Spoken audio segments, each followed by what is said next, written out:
Hello everyone, welcome to our new session of KCC Tutorials. मुलांनो, आज आपण इयत्ता 10वीच्या इतिहास या पुस्तकातील पहिला पाठ इतिहास लेखन पाश्चात्य परंपरा हा शिकणार आहोत. या पाठात आपण इतिहास लेखनाविषयी माहिती पाहणार आहोत. त्याची पाश्चात्य परंपरा कशी होती, म्हणजे पाश्चात्य परंपरेमध्ये इतिहास लेखन कसं केलं जायचं याविषयी पाहणार आहोत. तसेच आधुनिक इतिहास लेखन, त्यानंतर युरोपातील वैज्ञानिक दृष्टिकोनाचा जो विकास झाला आणि तिकडचं इतिहास लेखन कसं होतं, आणि तसेच महान विचारवंत जे होऊन गेले त्यांचे विचारही आपण आता या पाठात शिकणार आहोत. व्हिडिओ स्टार्ट करण्याआधी एक रिक्वेस्ट आहे की आपल्याला जर आमचे व्हिडिओज आवडत असतील, त्याचा फायदा होत असेल तर याला जास्तीत जास्त लाईक, शेअर व कमेंट करा आणि आमच्या चॅनलला सबस्क्राईब करा. चला तर मग सुरू करूयात आपला पाठ इतिहास लेखन पाश्चात्य परंपरा. इतिहास म्हणजे काय? तर इतिहास म्हणजे भूतकाळात घडून गेलेल्या घटनांचा आढावा घेतला जातो, त्या लिखित स्वरूपात मांडल्या जातात, याला आपण इतिहास म्हणतो. गतकाळात घडून गेलेल्या ज्या घटना असतात त्यांना इतिहास असे म्हणतात. मग या घटनांची आवश्यकता काय असते? इतिहास लेखनाची आवश्यकता का असते? का गरज भासते आपल्याला इतिहासाची? तर भूतकाळात काय घटना घडून गेल्या आहेत आणि त्या घटनांमधून आपण काही शिकू शकतो का, त्यासाठी इतिहास लेखनाची आवश्यकता असते. भूतकालीन घटना जाणून घेण्यासाठी इतिहासाची आवश्यकता असते. तसेच आपल्या पूर्वजांचा जे काही त्यांनी कार्य केलं आहे ते जाणून घेण्यासाठी सुद्धा इतिहास लेखनाची आवश्यकता असते. आपली संस्कृती काय आहे, आपला परंपरा काय आहेत, आणि आणखी पुढच्या येणाऱ्या पिढीला या सगळ्या परंपरा आपल्याला पुढे न्यायच्या आहेत, या सगळ्या संस्कृती आपल्याला पुढे न्यायच्या आहेत, त्या जाणून घेण्यासाठी, तसा आदर्श निर्माण करण्यासाठी आपल्याला इतिहास लेखनाची आणि त्याच्या अभ्यासाची आवश्यकता असते. इतिहास लेखन पाश्चात्य परंपरा कसं होतं, पाश्चात्याकडचं इतिहास लेखन कसं होतं ते आपण आता पाहणार आहोत.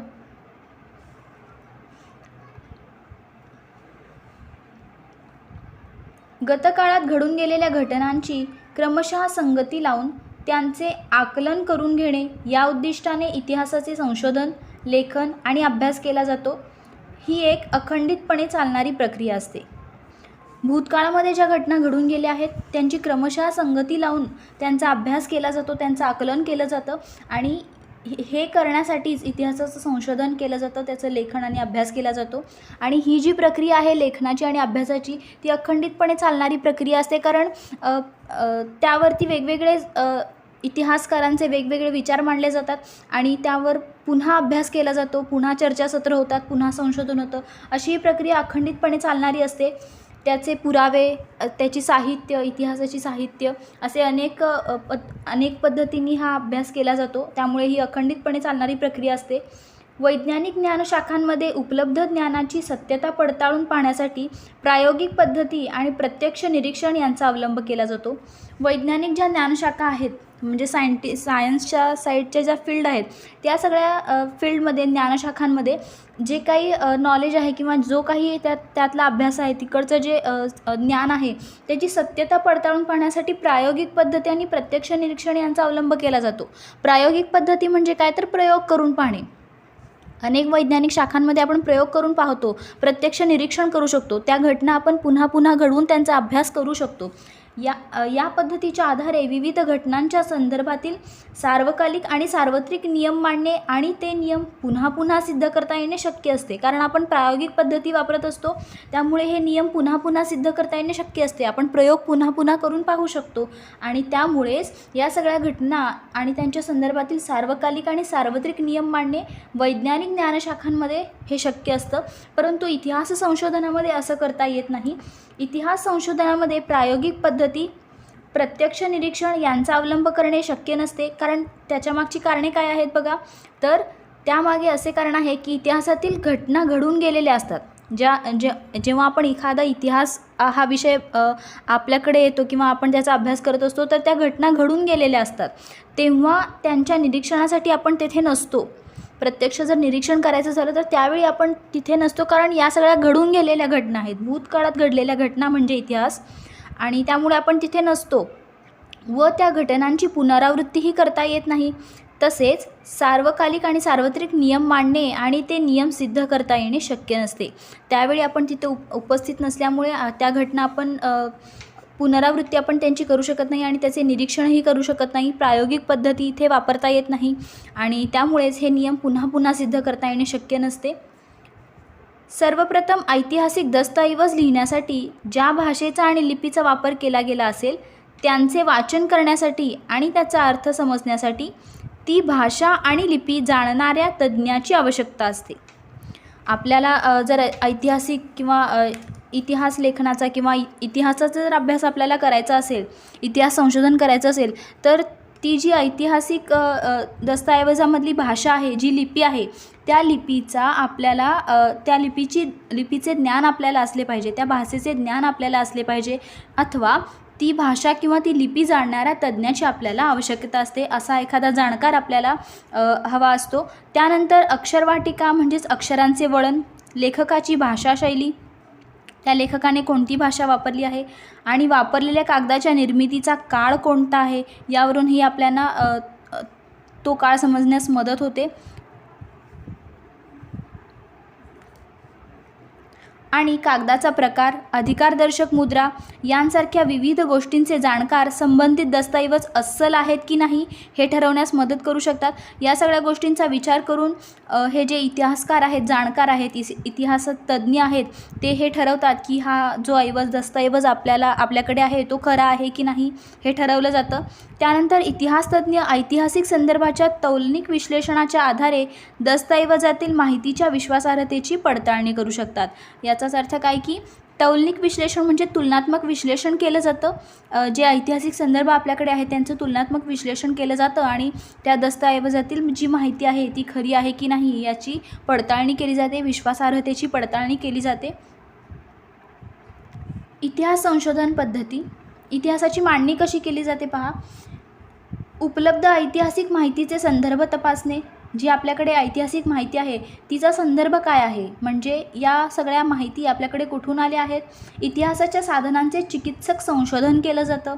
त्यानंतर संभाव्य परिकल्पना मांडणे, ऐतिहासिक संदर्भांशी निगडीत योग्य प्रश्नांची मांडणी करणे, विशिष्ट ऐतिहासिक घटनांच्या उपलब्ध माहितीचे स्थलकालात्मक संदर्भ तसेच ऐतिहासिक अभ्यास पद्धतीच्या विविध संकल्पनात्मक चौकटींचे आकलन करून घेणे. या गोष्टींनी इतिहासाची मांडणी केली जाते की स्थलकालात्मक संदर्भ म्हणजे ती वेळ आणि ते ठिकाण या गोष्टींच्या जी माहिती आपल्याला जिथून मिळाली आहे तो वेळ, तो काळ कोणता होता किंवा ते ठिकाण कोणतं होतं, त्या घटना जिथे घडल्या त्या घटनांचा संदर्भ यातून घेतला जातो आणि इतिहासाची मांडणी केली जाते. ही एक अभ्यासाची पद्धत आहे, संशोधनाची पद्धत आहे.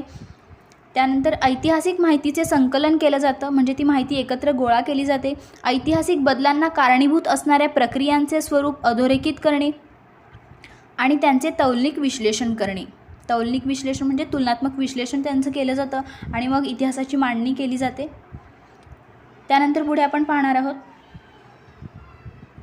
इतिहास संशोधनात सहाय्यभूत होणाऱ्या विविध ज्ञानशाखा आणि संस्था आहेत. वेगवेगळ्या ज्ञानशाखा आहेत ज्यामध्ये इतिहास संशोधन केलं जातं. उदाहरणार्थ पुरातत्व विभाग, अभिलेखागार, हस्तलिखितांचा अभ्यास, पुराभिलेख, अक्षरवाटिकाशास्त्र, भाषारचनाशास्त्र, नाणकशास्त्र, वंशावळींचा अभ्यास इत्यादी. इतिहास हा फक्त इतिहास एकच असा भाग नसून किंवा एकच असा पाठ किंवा असं एकच विषय नसून त्यामध्ये अनेक विषयांचा त्यामध्ये ज्ञानशाखा आहेत, वेगवेगळ्या शाखा आहेत जसे की पुरातत्व, अभिलेखागार, हस्तलिखितांचा अभ्यास, वेगवेगळे इत्यादी सगळ्या या ज्ञानशाखा आहेत ज्यामध्ये इतिहास संशोधन केलं जातं. इतिहास लेखनाची परंपरा आता आपण पाहणार आहोत. इतिहासात उपलब्ध पुराव्यांचे चिकित्सापूर्वक संशोधन करून भूतकाळात घडून गेलेल्या घटनांची मांडणी कशी केली जाते हे आपण पाहिलं. भूतकाळात ज्या घटना घडून गेलेल्या असतात त्यांची मांडणी कशी केली जाते हे आत्ता आपण पाहिलं. अशी मांडणी करण्याच्या लेखन पद्धतीला इतिहास लेखन असे म्हणतात. इतिहास लेखन म्हणजे काय तर वेगवेगळ्या माहिती गोळा करून त्यांची व्यवस्थितपणे मांडणी करणे याला इतिहास लेखन म्हणतात. अशा प्रकारे इतिहासाची चिकित्सापूर्वक मांडणी करणाऱ्या संशोधकाला इतिहासकार असे म्हटले जाते. इतिहासाची मांडणी करणाऱ्या चिकित्सापूर्वक योग्य पद्धतीने इतिहासाची मांडणी करणाऱ्या संशोधकाला इतिहासकार असे म्हणतात. अर्थातच इतिहासाची मांडणी करताना भूतकाळात घडून गेलेल्या प्रत्येक घटनेची नोंद घेणे आणि तिचे ज्ञान करून देणे इतिहासकाराला शक्य नसते. प्रत्येकच घटना महत्त्वाची असते असे नाही. दिवसभरात अनेक घटना घडत असतात. विशिष्ट गोष्टींची नोंद केली जाते. प्रत्येकच घटना या महत्त्वाच्या नसतात आणि इतिहासकारालासुद्धा प्रत्येक घटनेची नोंद घेणे शक्य नसते आणि ती गोष्ट प्रत्येकापर्यंत पोहोचवणे शक्य नसते आणि त्यामुळे इतिहास लिहिताना या बाबींची इतिहासकाराला नोंद ठेवावी लागते की कोणत्या गोष्टी वाचकासमोर मांडायच्या आहेत. इतिहासाची मांडणी करताना इतिहासकार भूतकाळातल्या कोणत्या घटनांची निवड करतो हे त्याला वाचकांपर्यंत काय पोचवायचे आहे यावर अवलंबून असते. निवडलेल्या घटना आणि त्यांची मांडणी करताना अवलंबलेला वैचारिक दृष्टिकोन या गोष्टी इतिहासकाराच्या लेखनाची शैली निश्चित करतात. प्रत्येक इतिहासकाराचा दृष्टिकोन वेगळा असतो. तो स्वतःच्या आपल्या दृष्टिकोनातून इतिहास लिहित असतो. परंतु हे करत असताना वाचकांच्या समोर त्याला काय ठेवायचे आहे याचा तो विचार करत असतो. कोणत्या गोष्टी वाचकांपर्यंत पोहोचल्या पाहिजेत या गोष्टींचा विचार करून त्याच्या दृष्टिकोनातून तो इतिहास लिहित असतो. यावरूनच प्रत्येकाची शैली लिखाणाची बदलते. प्रत्येक इतिहासकाराची लेखनाची शैली या गोष्टींवरूनच बदलत असते. जगभरातील प्राचीन संस्कृतींमध्ये अशा प्रकारे इतिहासलेखन करण्याची परंपरा नव्हती. परंतु त्या लोकांना भूतकाळाची जाणीव किंवा जिज्ञासा नव्हती असे म्हणता येणार नाही. जी प्राचीन संस्कृती होती त्यामध्ये लिखित स्वरूपात इतिहासलेखन केलं जात नव्हतं. वडीलधाऱ्या व्यक्तींकडून ऐकलेल्या पूर्वजांच्या जीवनाच्या पराक्रमाच्या गोष्टी पुढच्या पिढीपर्यंत पोहोचवण्याची आवश्यकता त्या काळीही भासत होती. ज्या काही वडीलधारी व्यक्ती आहेत त्यांच्याकडून पूर्वजांच्या गोष्टी ऐकून म्हणजे पूर्वजांच्या आयुष्यात ज्या घटना घडल्या आहेत, जीवनाच्या पराक्रमाच्या ज्या गोष्टी आहेत त्या पुढच्या पिढीपर्यंत पोचवण्याची आवश्यकता तर त्या काळीही भासतच होती. परंतु त्याकाळी इतिहास लेखन अशा पद्धतीने ज्या पद्धतीने आता इतिहास लेखन होतं, आधुनिक इतिहास लेखन ज्या पद्धतीने होतं तसं त्यावेळी होत नव्हतं. परंतु याचा अर्थ असा नाही की त्यांना त्याबाबत जिज्ञासा नव्हती किंवा भूतकाळाची जाणीव त्यांना नव्हती. परंतु इतिहास लेखन आधुनिक पद्धतीने ज्या पद्धतीने होतं तसं इतिहास लेखन त्याकाळी होत नव्हतं. गुहाचित्रांद्वारे स्मृतीचे जतन, कहाण्यांचे कथन, गीत आणि पोवाड्यांचे गायन यांसारख्या परंपरा जगभरातील संस्कृतींमध्ये अतिप्राचीन काळापासून अस्तित्वात होत्या. भलेही इतिहासलेखन आता ज्या पद्धतीने होतं तसं होत नसेल, परंतु गुहाचित्रांद्वारे स्मृतींचे जतन केलं जात होतं. म्हणजे गुहेमध्ये जेव्हा माणूस राहायचा तेव्हा तिथे वेगवेगळी चित्रे रेखाटली जात. त्यानंतर कहाण्यांचे कथन केले जात असे, म्हणजे कहाण्या सांगितल्या जात. त्यानंतर गीत आणि पोवाड्यांचे गायन केले जात असे. एक पद्धतीने मौखिक साधने आपण याला म्हणू शकतो. मौखिक साधनांद्वारे इतिहासाचं जतन केलेलं आपल्याला आढळतं. त्या काळापासून अतिप्राचीन काळापासून हे सगळं अस्तित्वात होतं. आधुनिक इतिहास लेखनात त्या परंपरांचा साधनांच्या स्वरूपात उपयोग केला जातो. या ज्या सगळ्या गोष्टी आहेत, मौखिक साधने आहेत, त्या आता या सगळ्या ज्या परंपरा आहेत या साधनांच्या स्वरूपात आता उपयोग केला जातो. इथे आपण बघतोय फ्रान्स येथील लुव्र या संग्रहालयातील सर्वाधिक प्राचीन हा शिलालेख आहे. या शिलालेखामध्ये आपल्याला दिसतंय की इथे सैनिक थांबलेले आहेत. इथे पण एक सैनिक आहे आणि हा त्यांचा लीडर आहे. सेनानी आहेत हे सगळे आणि त्यांच्या एक समोर सैनिक थांबलेला आहे. नेतृत्व करणारा सेनानी आहे. वरील चित्रात हातात ढाल आणि भाला घेतलेल्या सैनिकांची शिस्तबद्ध रांग आणि त्यांचे नेतृत्व करणारे सेनानी दिसत आहेत. त्यांचे नेतृत्व करणारे हे सेनानी आहेत आणि हातात ढाल आणि भाला घेऊन थांबलेले सैनिक आपल्याला दिसत आहेत. ऐतिहासिक घटनांच्या लिखित नोंदी करण्याच्या परंपरेची सुरुवात मेसोपोटेमियातील सुमेर संस्कृतीमध्ये झाली असे सध्या परिस्थितीत म्हणता येईल. ऐतिहासिक ज्या घटना घडतात त्यांची लिखित नोंदी करण्याची सुरुवात कुठे झाली तर मेसोपोटेमियातील सुमेर संस्कृतीमध्ये झाली. सुमेर संस्कृती ही मेसोपोटेमियामध्ये उदयास आली. जसे आपल्याकडे हडप्पा संस्कृती सिंधू नदीच्या काठावरती उदयास आली, अशा अनेक संस्कृती आपण पाहिल्या. सिंधू संस्कृती, हडप्पा संस्कृती. तर ही जी संस्कृती आहे सुमेर संस्कृती ती मेसोपोटेमियामधील आहे आणि इथे या ठिकाणी पहिल्यांदा ऐतिहासिक घटनांच्या लिखित नोंदी करण्याची सुरुवात झाली. सुमेर साम्राज्यात होऊन गेलेले राजे, त्यांच्यामधील संघर्षाच्या कहाण्या यांची वर्णने तत्कालीन शिलालेखांमध्ये जतन केलेली आहेत. त्यातील सर्वाधिक प्राचीन शिलालेख सुमारे 4,500 वर्षांपूर्वी सुमेरमधील 2 राज्यांमध्ये झालेल्या युद्धाची नोंद करणारा असून तो सध्या फ्रान्समधील लुव्र या जगप्रसिद्ध संग्रहालयात संग्रहालयात ठेवलेला आहे. वेगवेगळ्या शिलालेखांमध्ये जतन केली आहे त्यांच्या ज्या संघर्षाच्या कहाण्या होत्या, सुमेर राज्यात होऊन गेलेले राजे आणि त्यांच्या संघर्षाच्या कहाण्या होत्या त्या शिलालेखांमध्ये जतन केलेल्या आपल्याला आढळतात. 4500 वर्षांपूर्वी सुमेरमधील 2 राज्यांमध्ये झालेल्या युद्धाची नोंद करणारा एक सर्वाधिक प्राचीन असा शिलालेख आहे, जो फ्रान्समधील लूव्र या जगप्रसिद्ध संग्रहालयात ठेवलेला आहे. या गोष्टी आपल्याला इथे सांगितलेल्या आहेत. पुढे आपण पाहणार आहोत आधुनिक इतिहास लेखन. आधुनिक इतिहास लेखन म्हणजे काय ते आता आपण पाहणार आहोत. आधुनिक इतिहास लेखनाच्या पद्धतीची 4 प्रमुख वैशिष्ट्ये सांगितली जातात. ती 4 प्रमुख वैशिष्ट्ये कोणती आहेत तर पहिलं वैशिष्ट्य आहे, ही पद्धती शास्त्रशुद्ध आहे. तिची सुरुवात योग्य प्रश्नांची मांडणी करण्यापासून होते. आधुनिक इतिहास लेखनाची जी पद्धत आहे ती शास्त्रशुद्ध आहे आणि तिची सुरुवात योग्य प्रश्नांची मांडणी करण्यापासून होते. हे प्रश्न मानवकेंद्रित असतात, म्हणजेच ते भूतकाळातील विविध मानवी समाजाच्या सदस्यांनी विशिष्ट कालावधीत केलेल्या कृतीसंबंधी असतात. म्हणजे मानवी समाजाबद्दल हे प्रश्न असतात आणि किंवा मानवांबद्दल त्यामध्ये जास्त केंद्रीभूत केलेलं आपल्याला आढळतं.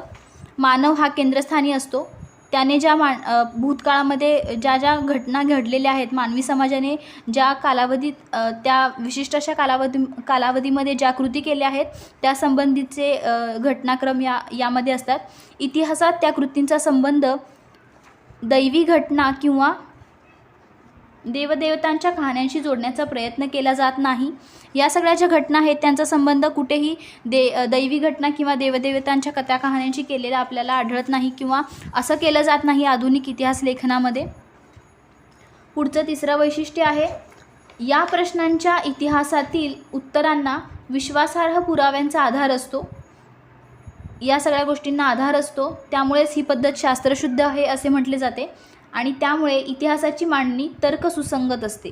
हा जो आधुनिक इतिहास आपण वाचतो ती मांडणी जी असते ती तर्कसुसंगत असते असे म्हटले जाते, कारण त्याला पुरावे असतात, पुराव्यांचा आधार असतो, विश्वासार्ह पुराव्यांचा आधार असतो. चौथं वैशिष्ट्य आहे, मानवजातीने भूतकाळात केलेल्या कृतींच्या आधारे मानवजातीच्या वाटचालीचा वेध इतिहासात घेतला जातो.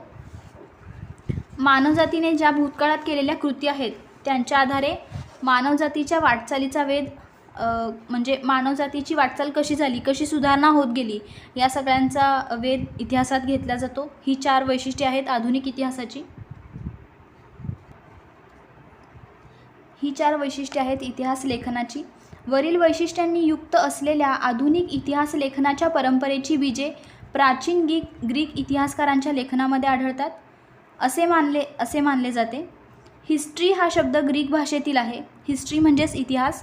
हिस्ट्री हा शब्द ग्रीक भाषेतील आहे. इसवी सन पूर्व 5व्या शतकात होऊन गेलेल्या हिरोडोटस या ग्रीक इतिहासकाराने तो प्रथम त्याच्या द हिस्ट्रीज या ग्रंथाच्या शीर्षकासाठी वापरला होता.